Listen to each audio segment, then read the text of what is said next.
Sahana Bhavatu, Sahanao Bhunattu, Saha Viryam Karavavahai, Tejasvinavadhitamastu ma vidvishavahai. Om Shanti Shanti Shanti.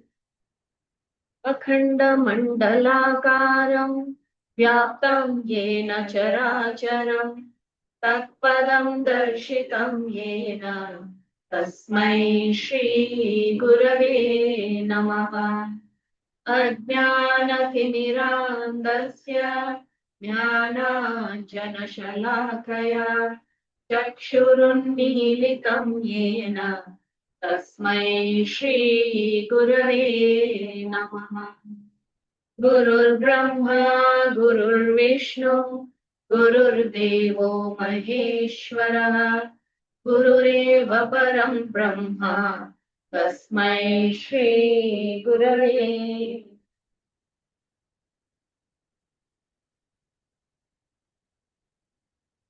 Hari Om.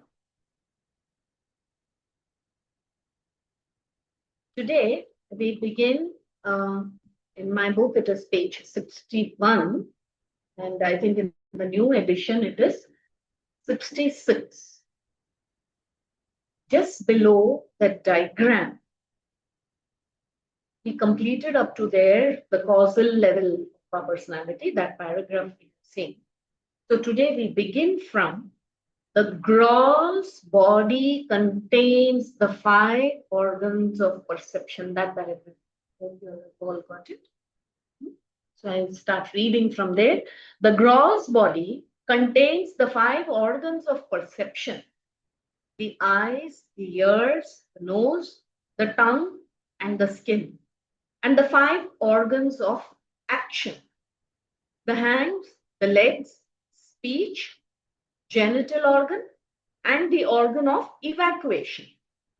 It is the medium through which the individual contacts the outer world of objects and experiences his joys and sorrows. The subtle body is made up of the mental and the intellectual sheaths, which respectively contain emotions and feelings of the mind and ideas and ideals of the intellect. All these are mere thoughts. The subtle body is therefore constituted of thoughts. So here we have seen the causal level where we stopped last time is basically what holds our personality, the unconscious depth, in which what is, we say it is made up of nescience, ignorance, avidya. All our vasanas is stored here. Then you have the subtle body, which is made up of the mind, intellect, and the pranas also, the subtle body. So which the energy to do things comes from the subtle body. It's not seen. What is subtle is not tangible. It's not seen. Whereas the gross body consists of the eyes, the ears, the hardware, so to speak. Hands, legs. So this way, these are levels of our own being. When we say, who am I? All of this is used to express who we are and also experience the world. Just through this equipment that we transact in this world. So further, urges, they are controlled. In our day-to-day experience in life, many a time, we do not view things in the right perspective.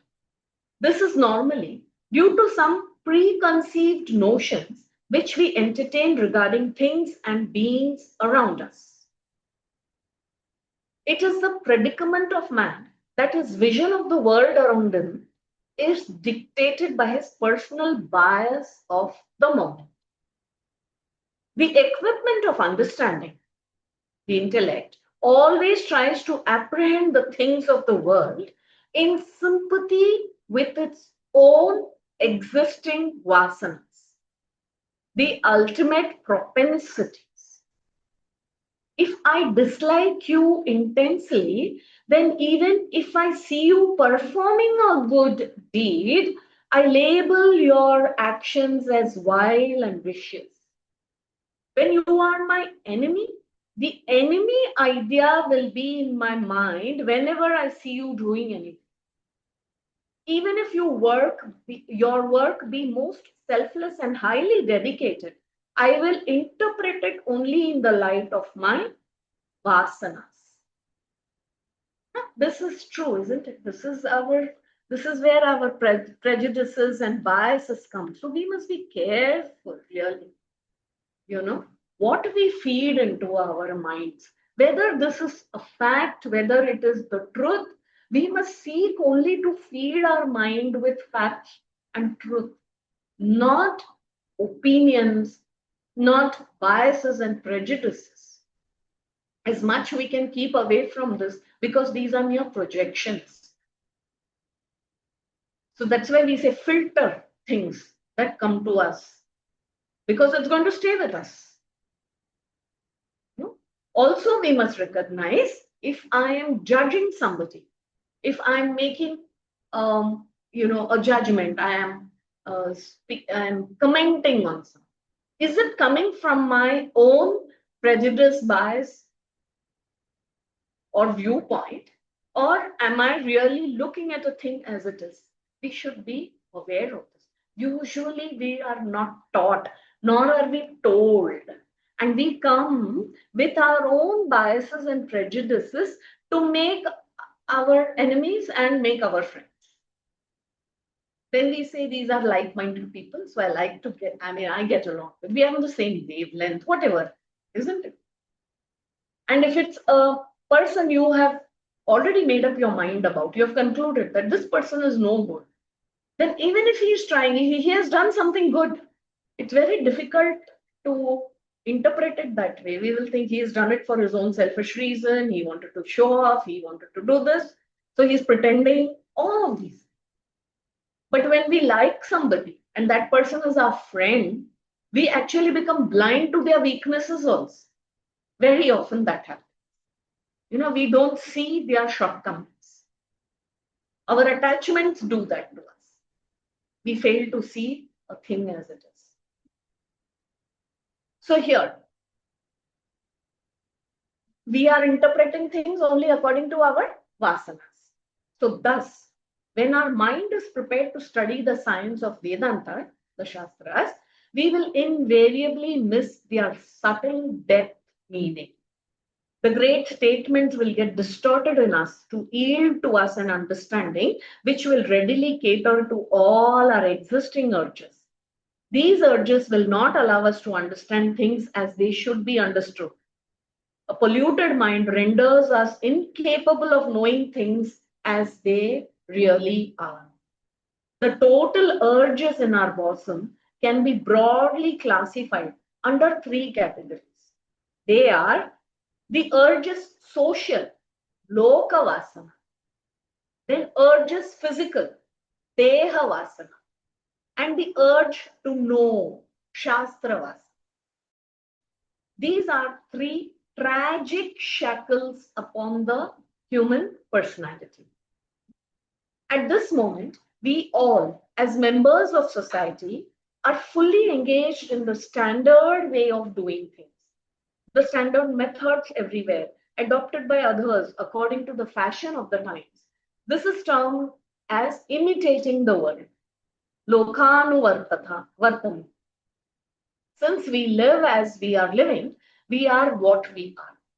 If we want to heave our life into a larger plane, we will have to change our ways of living. Yes, this is a big conditioning, isn't it? Our image of what society thinks of us. We always want to project ourselves as good. Who doesn't want? Everyone wants to appreciate also and be appreciated. So, and we would like to conform, especially with like-minded people. We want to be doing the same thing. So, imitating the world. A girl after marriage suddenly becomes more responsible and her old ways of life undergo a total change. A boy becomes a middle aged man and then an old man. And at each stage, the old ways of life change, yielding place to the new. So, too, if you want to gain a hold on the spiritual path, change. Without changing the old, the new dimension of life and living cannot be achieved. So, it's very true. When we listen to spiritual teachings, the main uh, idea is to be able to understand it and then apply it. We must drop our old ways of looking at things and try to apply this. Otherwise, it is mere bookish academic knowledge. So yes, I have read the commentaries on these. I have read, so many gurus' commentaries on the Gita. Okay, very well. You can chant it. You may be able to, you're a great orator. You can recall and recollect and produce also. So you will speak from here and there, but that remains bookish. If we are not able to give up our old ways of things, and which is filtered, then even the scriptures, we start taking it as per our convenience. We don't come to see what the scriptures are telling on their own. You have to give up imitating the false values of others around. Stop living blindly, a stamped blueprint of life, supplied by the fashions of the times or by the sensuous men who seek their fulfillment in a pitiless life of mere self indulgence. Just living the routine life of unintelligent imitation of others in society is the surest way to plunge into a passionate life of sensuality. For ordering a spiritual lifestyle and to pursue the nobler purposes, a most intelligently replanned way of life is to be followed. If you want to take up sincere sadhana, you will have to redirect your life's flow. Hence, the first thing to be renounced is the blind following of the patterns of the time. Loka anuvartanam. So we must question, don't blindly follow what everyone is doing. We must understand why we have to do whatever it is that we have to do. And every age, until we do not question, we will not know that. Isn't it? Two generations, they do not question, then what happens? The third generation doesn't even know why it's being done. It becomes blind belief. That should not happen. With understanding, we must take up every sadhana. Not because somebody else is doing it. And if you know why you're doing it and you realize that that's a good thing for me to be doing, so it's okay. Even if 100 people are doing and you're doing the same, it's okay. But you should do it in understanding. You should do it in knowing. It's not that if 100 people are doing what you're doing is wrong. No. But why are we doing it? Many people are doing sadhana, but not all of them really know after doing that where I should see myself in the next 3 months or 1 year of doing the sadhana. Isn't it? That is the change I must focus on. So that is transformation. So here Gurudev says, first thing is blind following of the patterns of time, you give it up. Till now, we lived a life of lust and greed, dehanuvartha, obeying implicitly the impulses of the flesh. Till now, we have been slaves to the physical body, feeding it, looking after it, fattening it, taking it to hospital when ill, when healthy, squandering its vitality in sensual living. Thus, we lived ever at its service. This will have to be given up. Renounce living in the flesh as the flesh. But when we say sensual living, whenever we are catering to our senses, and it's very easy to understand, not very difficult. My stomach says enough food. But the tongue, the sense object, the sense organ of perception is there, no? And it is also sense organ of action. It asks for a little more. This is very tasty and it's a nice occasion. Whatever, the mind then starts justifying. And if the mind is justifying what the sense organ demands, then you are already a slave. You are a person given to sensual. You are listening to some gossip, unwanted gossip, and you know there is no truth to it. It's not required. It's not good for me. But I can't stop because that is about my neighbor. I want to listen. What? That is why we say, no, even filter whatever goes into the ear. It's very important, 2 ears we have, we must see. Bhadram karane bhishrunuyama deva. Bhadram, auspicious, what is truth, what is shubha, that should go in. Not anything else.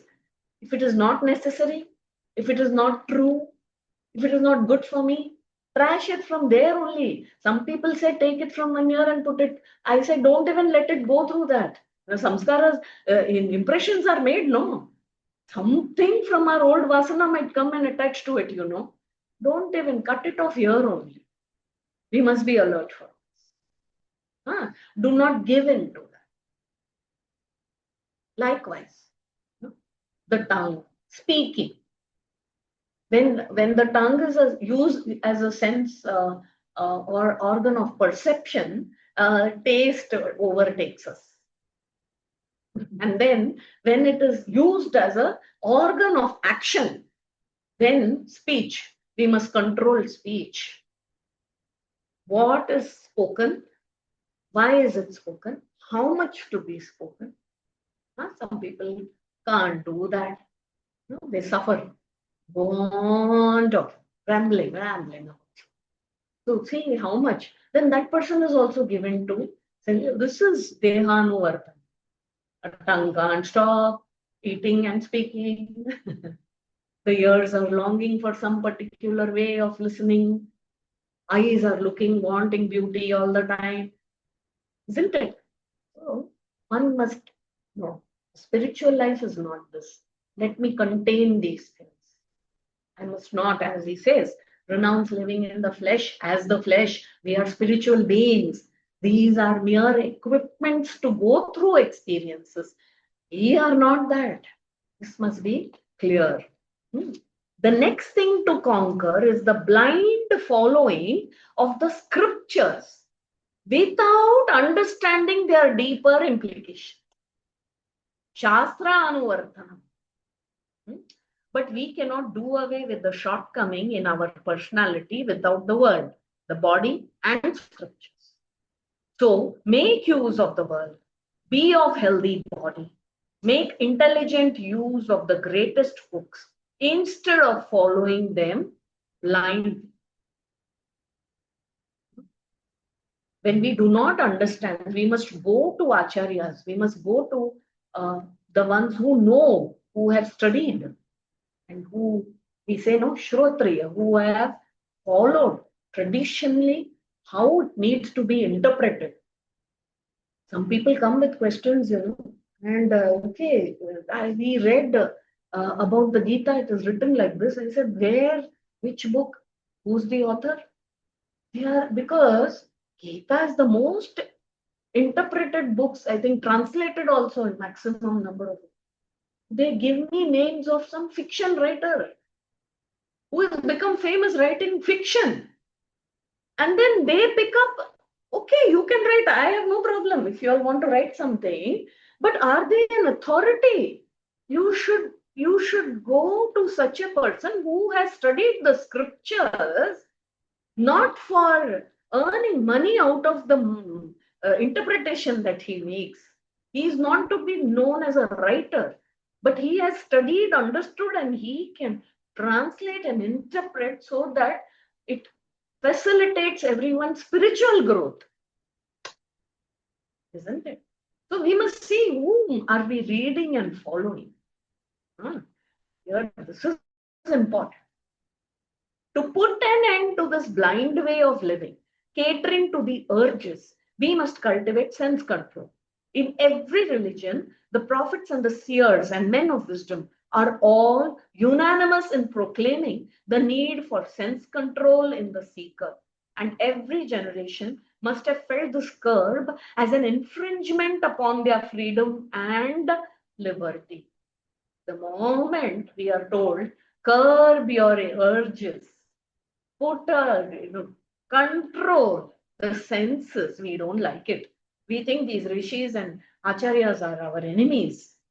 They don't want us to enjoy. It is not that they are leading us to greater enjoyment.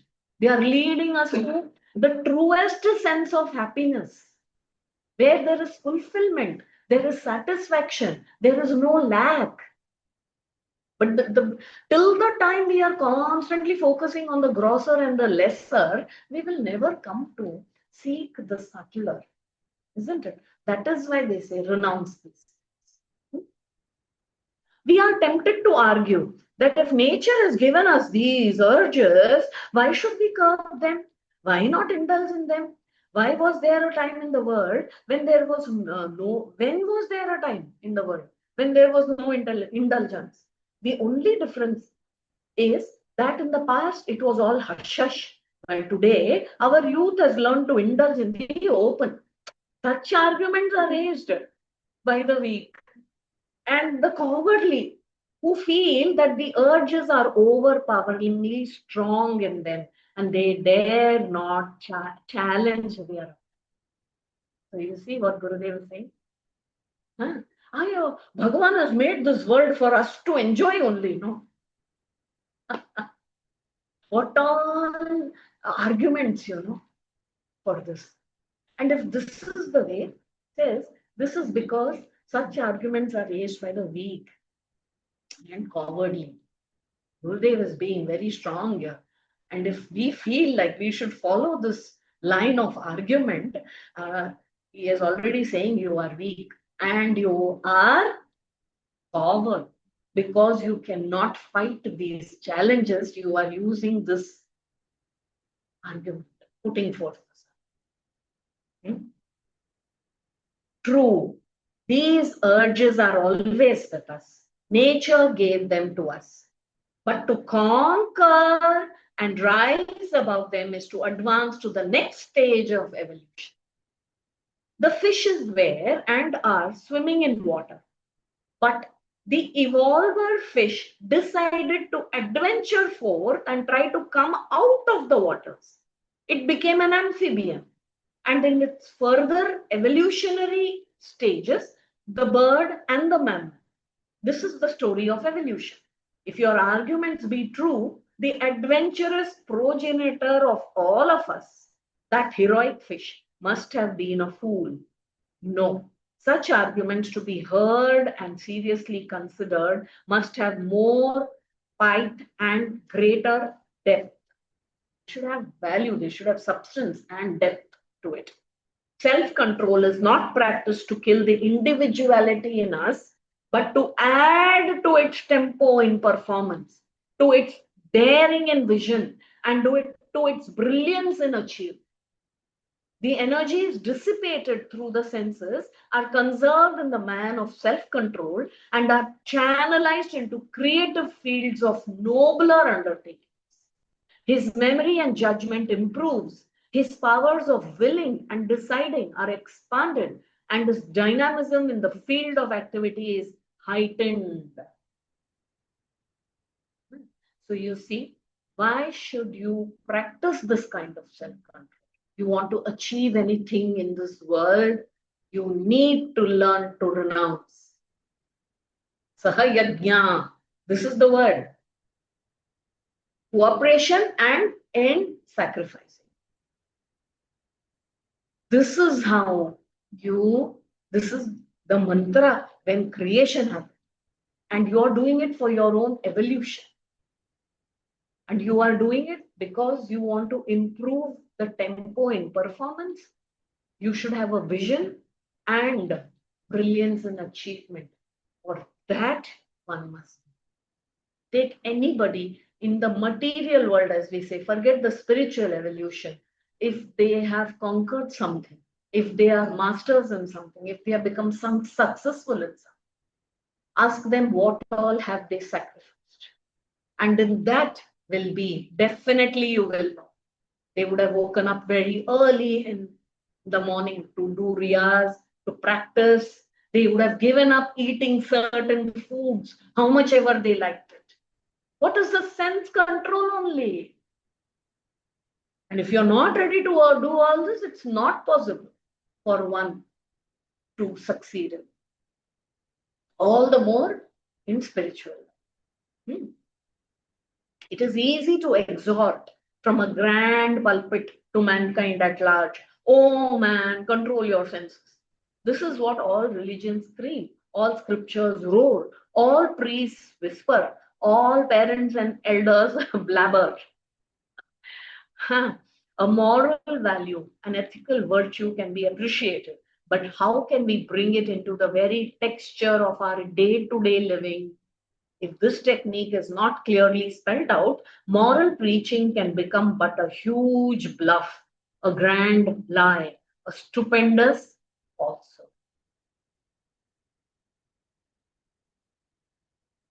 Scriptures roar, religion scream, priests whisper he's believing. Parents blabber, elders blabber. Because we half the time ourselves are not sure what we have to tell the children. So whenever we get a chance, little by little, we give them something and feel that we have done our bit, responsibility over. I have given my child, I've told my child not to speak lies and go about your work. That's just blabbering. Huh? Why? This practice has to be there. And when this practice is there, you don't have to tell anybody anything. They will understand. Children will become children. Otherwise, what is Gurudev saying? It is a huge bluff, a grand lie, a stupendous false. It requires great conviction to tell also. Isn't it? Krishna advises us, Bhagavad Gita, chapter 2, verse 6, that having controlled them all, the senses, remain steadily focused on me as the Supreme. This then is the secret. We must withdraw with our entire will the outgoing mind. But thereafter, the mind should be earnestly engaged in the inspiring contemplation upon something creative and higher.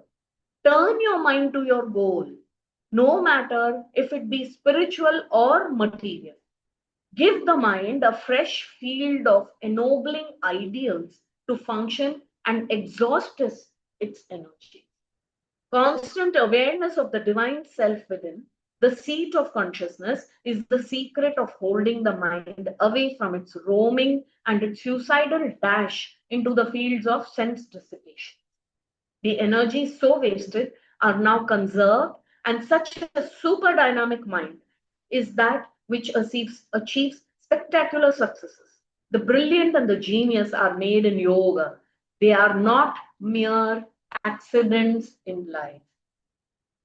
How much ever we would like to think that this is just God made or divine and something just happened, it's not an accident. It's effort put in to achieve that higher, always focusing the mind on the higher. So, you want to withdraw from the low, what will you hold on to? The mind requires something to hold on. To hold on to the higher. I'm doing it for this. I must see this happening to myself. This way, make the mind your own friend. Befriend it and let it work for you. This is how we begin to evolve. Attachment. Now, Gurudev is talking about attachment, our tragedy. Lord Krishna in Bhagavad Gita has made a strong case for the need for self control in man and has even given a technique to those who are seekers. And now he indicates how a man falls and decays when he has no self control.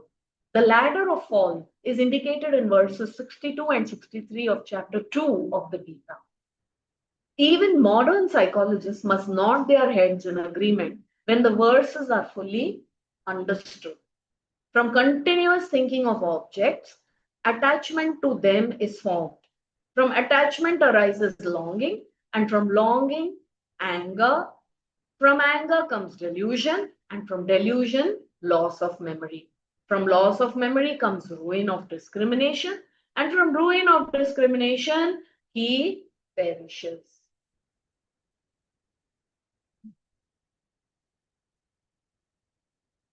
A master psychologist cannot even now improve upon this biographical pattern of fall in a man who has no control over his own thinking equipment. This is very true. Just go through these two verses. What happens is, you know, a person like this, out of attachment and continuous thinking of, you know, constantly looking at fulfilling his desires, he becomes attached to it also. So he starts working. Sometimes he gets it. He gets what he is attached to, what he desires. What happens? He thinks now the next thing he must fulfill because I'm getting it. Then there are times when he doesn't get it. When he doesn't get it, what happens? He's upset. He's angry. When does anger come? When somebody or some situation doesn't meet your expectation, isn't it? When you are very angry. So that means your expectations are not. So this way, you start showing your anger. You have a desire, it is not fulfilled, your anger. Like this only, this person keeps on working. And then with anger, he is deluded. He is just delusion. Why? Because those who are his well-wishers, he may think of them as being his enemies. They are trying to tell him, this anger is not good for you, give up these things. But he will not listen. You are my enemy now. Lot of people live this way only. They go against their own family or a good well-wisher who is thinking good for them. And the ones who are with them for their selfish reasons, just because they do not tell him anything, he begins to think of them as friends. So see, total delusion. And he says, see, this friend of mine understands, that cousin of mine understands. Why is that cousin also with you like this? We are not able to see at that time. So we get deluded. And then many things we forget also in that delusion. Good that people have done to you and what good they did, what they sacrificed for you, versus, so all of this happens in the family. You will see there will be people who go and their actions further produce something in which they get completely embroiled, entangled in. And Vivek Buddhi goes for a toss. They can't discriminate between right and wrong. They don't know whom to listen to, whom not to listen to. Confused. And from there, they perish. I mean, that is the ladder of fall. They're literally falling down. No?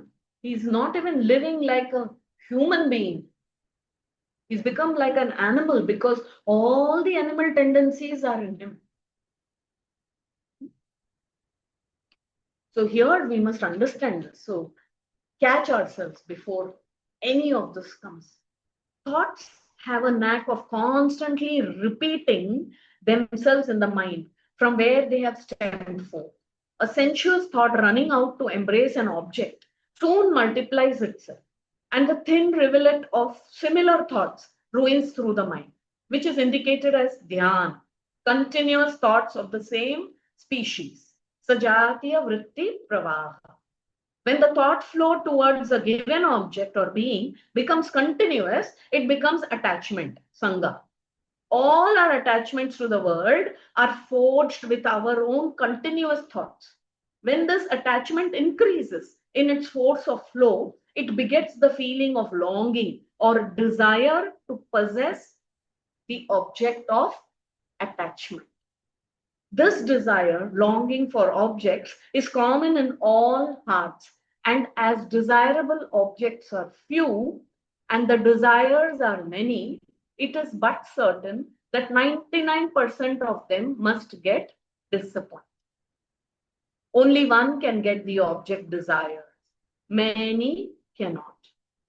Desire, kama, which feeds attachments, sanga, which again is nothing but thoughts, will flow towards objects of enjoyment. Yeah. When that desire is thwarted, the very desired thought, so disappointed and frustrated, putrefies to give out the foul stink of anger, krodha.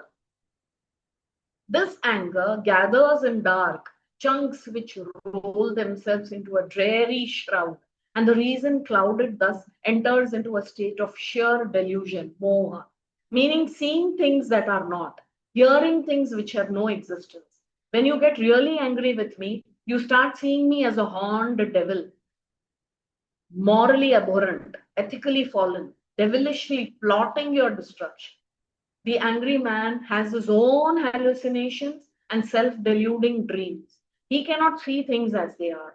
In his upset mind, his perceptions become false, his estimates vague, his judgments wrong, and naturally his actions wild and uncontrolled.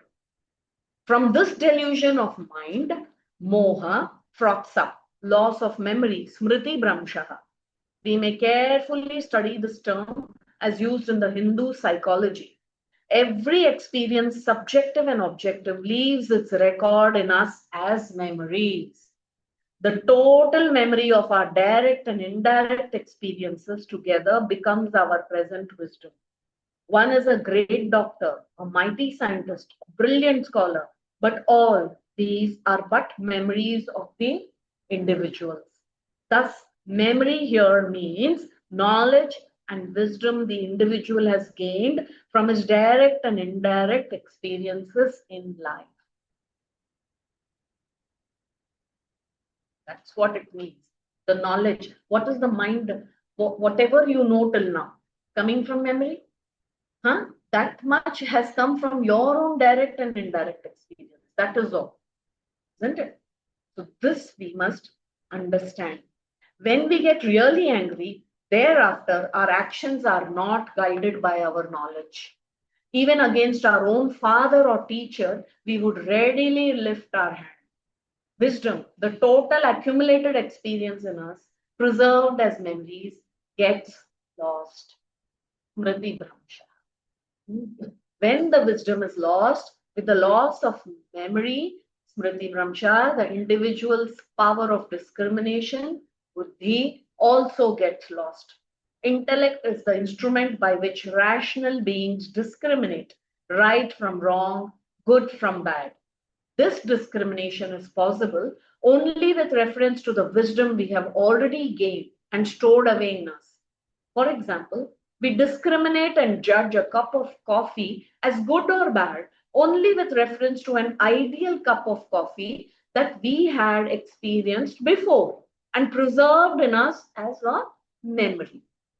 Only with reference to that past memory can we judge the present experience. When there is a loss of memory, the standard of reference is lost. And so the function of discrimination called buddhi is also lost. This is how we must understand. Go through it again. This is why it is required that we time and again evaluate our desires. Is it required for this to be fulfilled? Can we sublimate it? Can we lessen the intensity with which? Why are we? What is this attachment that is seeking us to? No? So then, does the Shastra allow us to complete this desire, to fulfill this desire?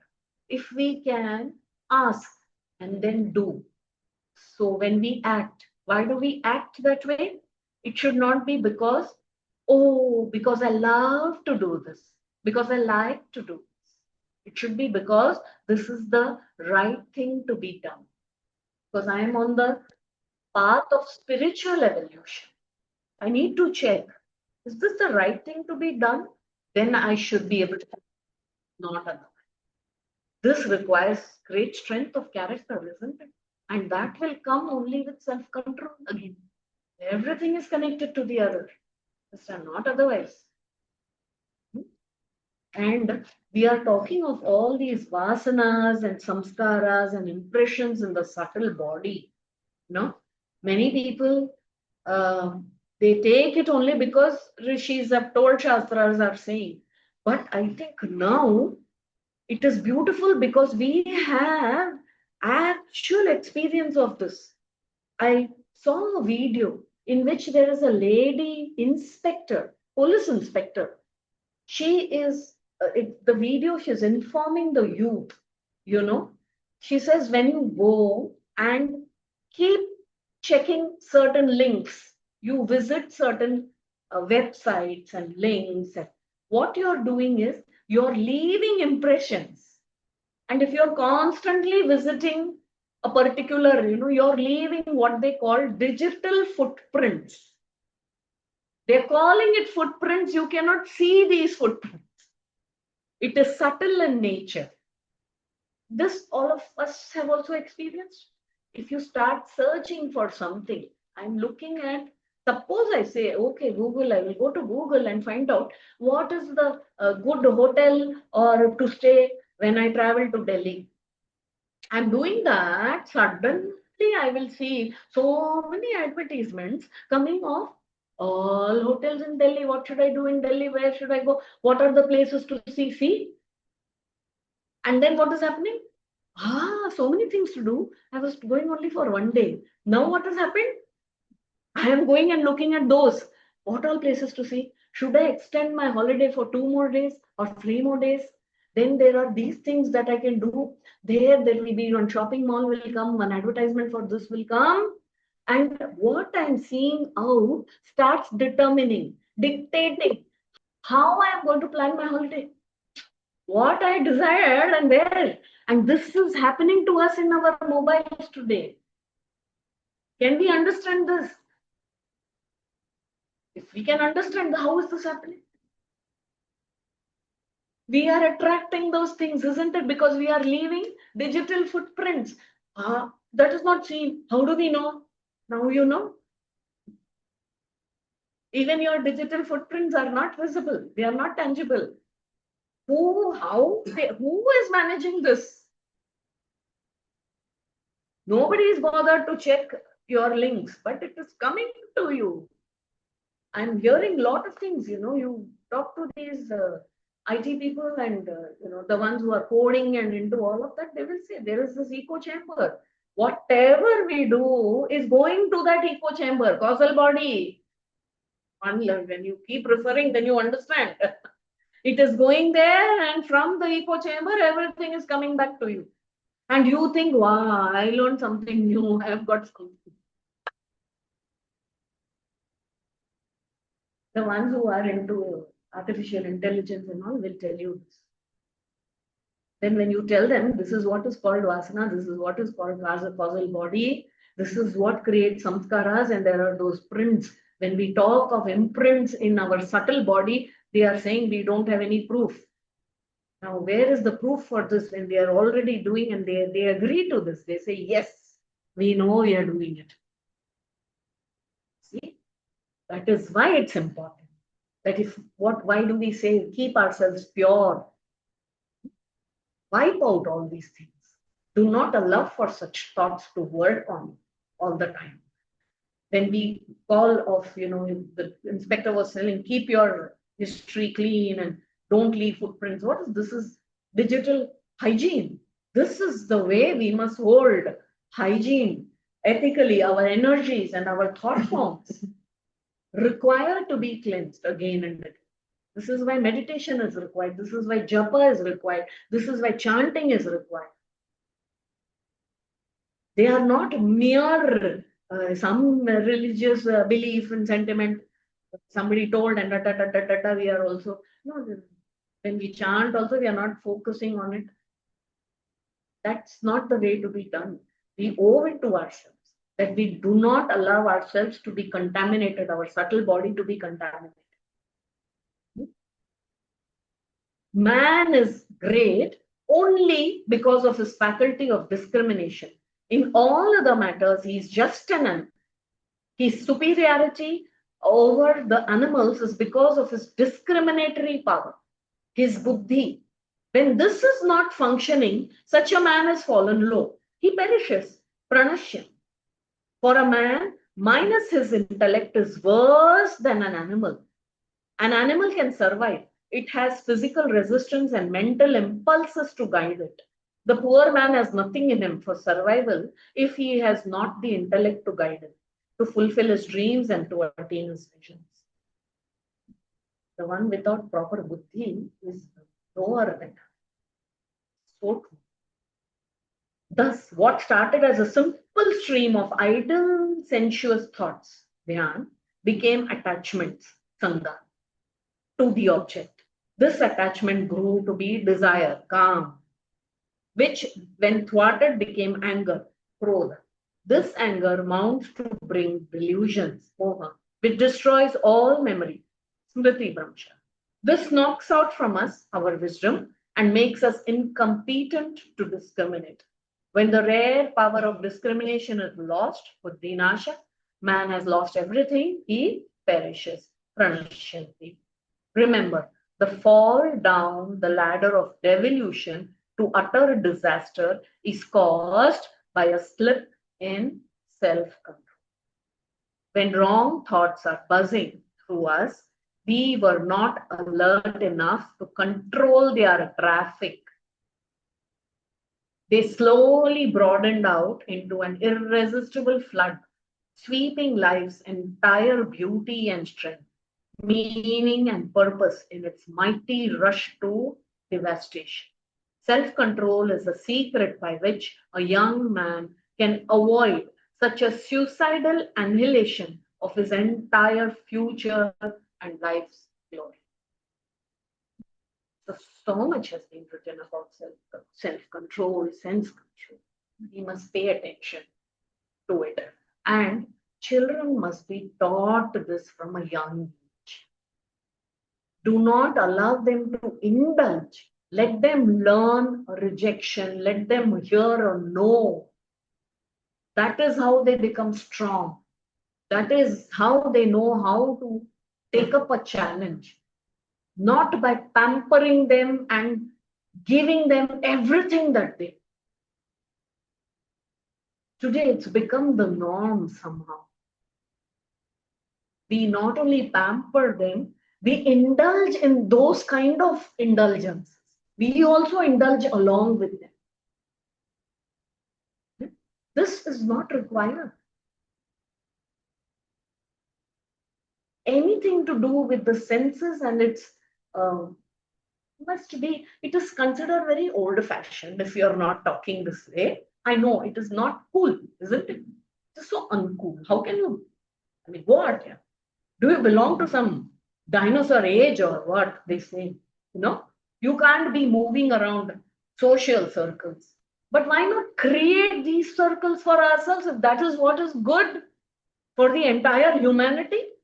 Why do we have to participate in it? Yes, you may be called a loner. You may be alone. You may not be able to get along with 10 other people. But learn to make that sacrifice. It is for your own good. And tomorrow, today, if not today, it's a matter of time that people will begin to appreciate you. But what is wrong? Learn to call it wrong. Call a spade a spade. Do not fall for these. So, where were we? Thus, what started as a simple stream of ideal, right? We finished this. He perishes, Pranashya. And remember the fall down the ladder of devolution to utter. We have completed up to this, the real and the unreal. We shall continue. We have some more time. It has been logically concluded in our scriptures that a man's mind will constantly hover around and land on objects only when it is convinced that there are three desirable qualities in them. They are a sense of reality, satyatvam, of the objects, a belief in their permanency, nityatvam, and a faith that they contain potentialities for satisfying our craving for joy. Samachittatvam. When we understand that the objects perceived through the senses are all, in fact, unreal, asat, ephemeral, nitya, and that they have no real capacity to give us joy, but are riddled with sorrow as they are, our minds will not pant after them. Okay. Why are we desiring these objects? We must analyze them. Then only we understand how to sublimate these desires, how to give them up. We should be easily able to let go that. Why do we desire this? First of all, we think there is some truth to it. Satyatvam is there. It has some reality. Then we say that it could also be permanent. And what we say is we think we will be satisfied. That satisfaction, actually, that is first step. I want to be satisfied. Right?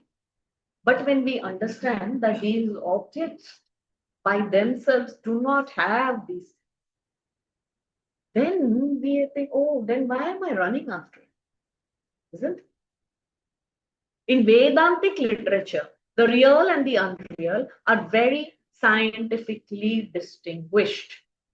These two categories are not considered as indefinable in our ancient scriptures, though they do not declare these to be definable.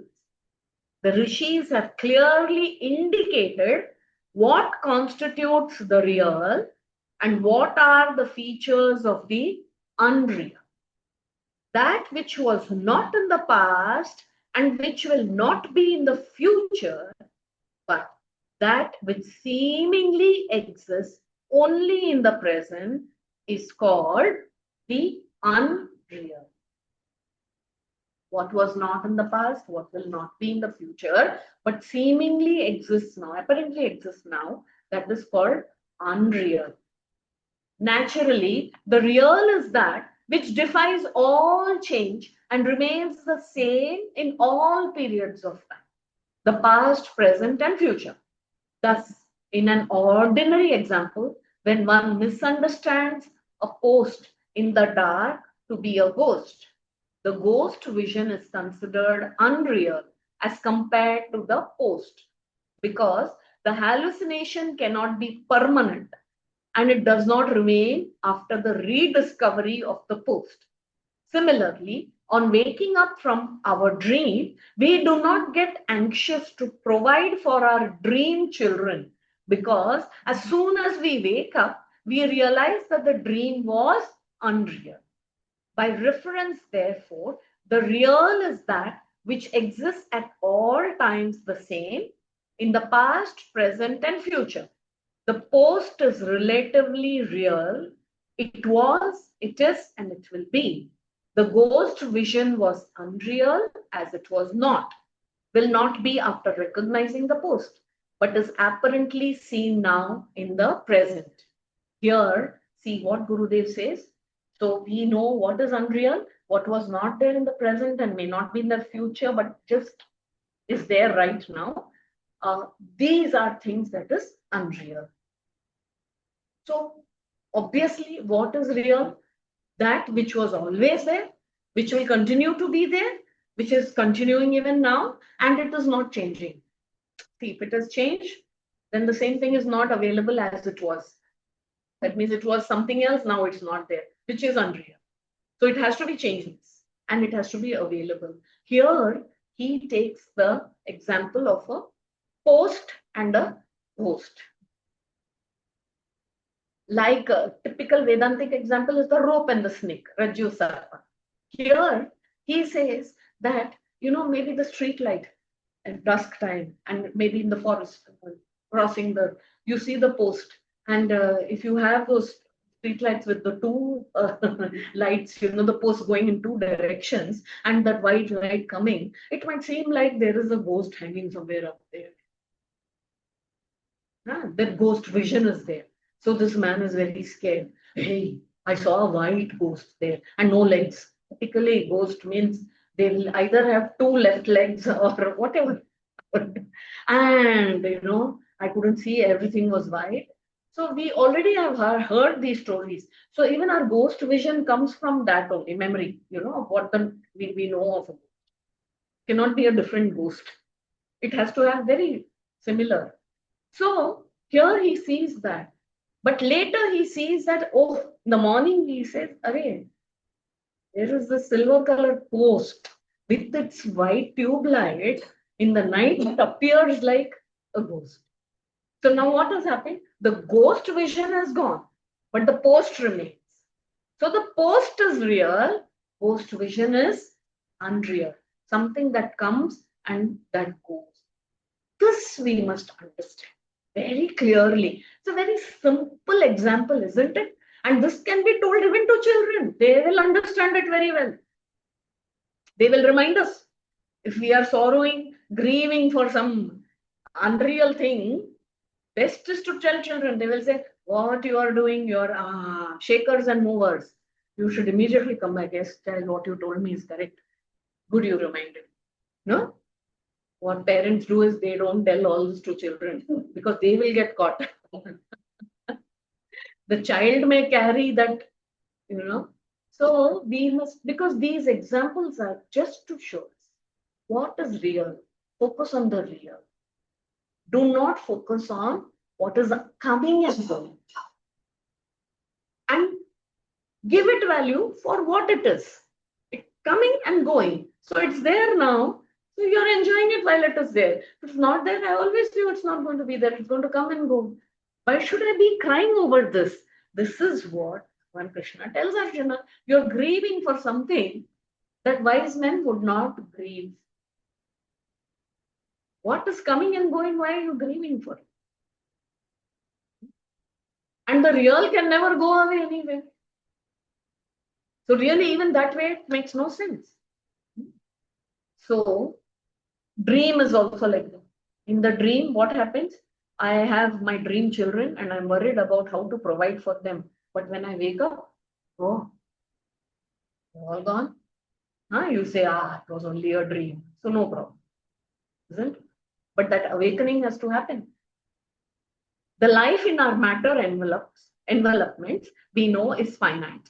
In as much as every little experience at all the three levels of our existence, among the objects, with our emotions, and in the company of our ideas, is finite.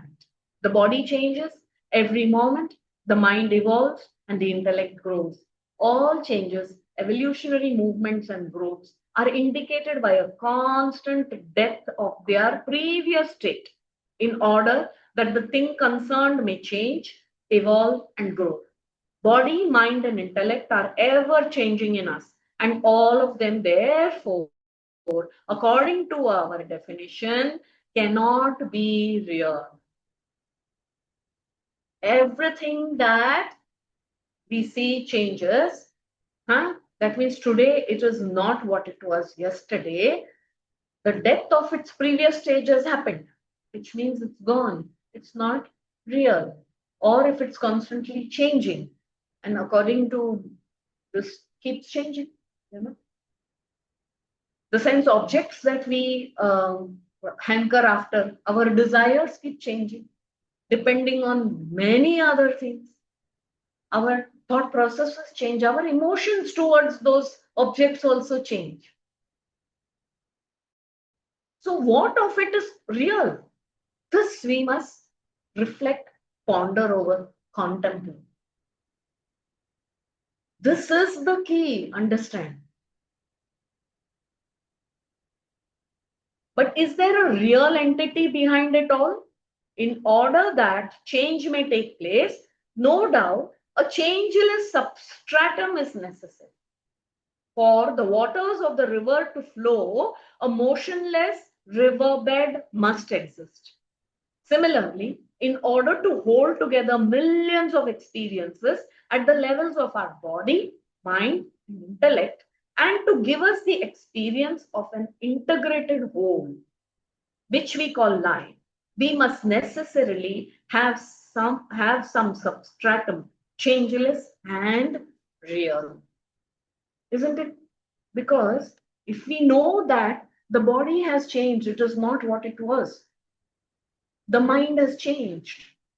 The intellect, the thinking, the ideals, they have changed. Then there is something which is changeless, which is holding and seeing all of this change. And that itself has to be changeless, because then only it will know that the other has changed. And so there is this substratum which knows that bodily all this happened, emotionally all this has changed. We don't know what it will be tomorrow. Intellectually, everything has changed, right? From good to bad, bad to better, whatever. All the changing experiences, emotions, everything is felt, is known only because there is a changeless substratum upon which everything is clear. So that we will see in the next class. What is it that remains as it were unchanging? We shall meet in the next class. Om Purnamadah Purnamidam Purnat Namudachyate Purnasya Purnamadaya Purnameva Vashishyate. Om Shanti Shanti Shanti.